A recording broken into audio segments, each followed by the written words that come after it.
श्रीराम समर्थ. सत्पुरुष व त्यांचा अनुग्रह. सत्पुरुषाचा अनुग्रह झाला म्हणजे त्या व्यक्तीच्या प्रापंचिक आणि पारमार्थिक बाबतीत त्या सत्पुरुषाची सत्ता असते. सरकारच्या हातात सर्व सत्ता असते आणि राज्ययंत्र सुरळीत चालण्यासाठी एकेका खात्याकडे एक एक कामगिरी सोपवलेली असते.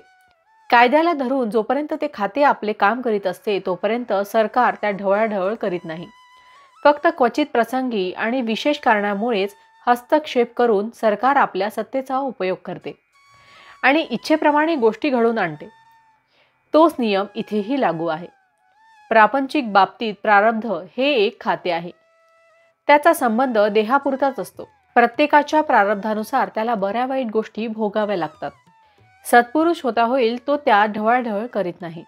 फक्त व्यक्तीच्या कल्याणाकरिता जर जरूर असेल तर सत्पुरुष त्या ढवळाढवळ करेल. पण परमार्थाच्या बाबतीत त्याची सर्व सत्ता असते. आपण मात्र त्याने सांगितलेल्या साधनात राहून त्याला त्याची कामगिरी करण्यात अडथळा न येईल असे वागणे जरूर असते. हा अडथळा अनेक प्रकारचा असतो.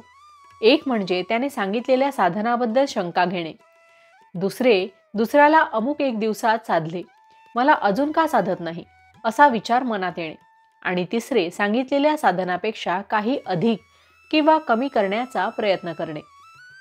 थोडक्यात म्हणजे एकदा संतांच्या पायावर डोके ठेवल्यावर आपला प्रपंच आणि परमार्थ ही दोन्ही त्याच्याकडे सोपवून प्रपंचात घडणाऱ्या गोष्टी त्याच्याच इच्छेने घडतायत अशी भावना ठेवून आपले कर्तव्य करीत त्याने सांगितलेल्या साधनात एकनिष्ठेने राहणे हाच खरा मार्ग आहे. संतांच्या देहाकडे पाहण्याचे कारण नाही. त्याचा देह आमचे काम करीतच नाही. तो परमात्मा स्वरूप आहे ही जी आपली भावना ती आपले काम करते. संत अत्यंत दयाळू असतात. सत्पुरुषाला भगवंत भेटलेला असतो. म्हणून सत्पुरुष हा देहाने या जगात राहतो असे दिसले तरी अंतर्यामी तो भगवंतापाशीच असतो.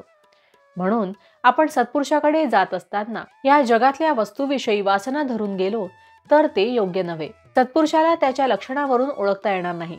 पुस्तकामध्ये दिलेली जी लक्षणे असतात त्यांच्या पलीकडे संत असतो.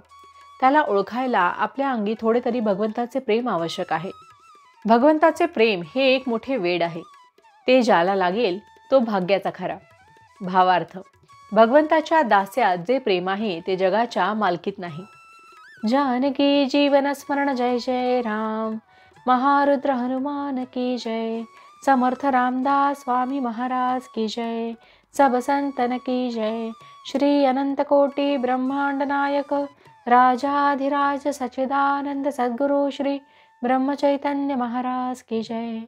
जय जय रघुवीर समर्थ.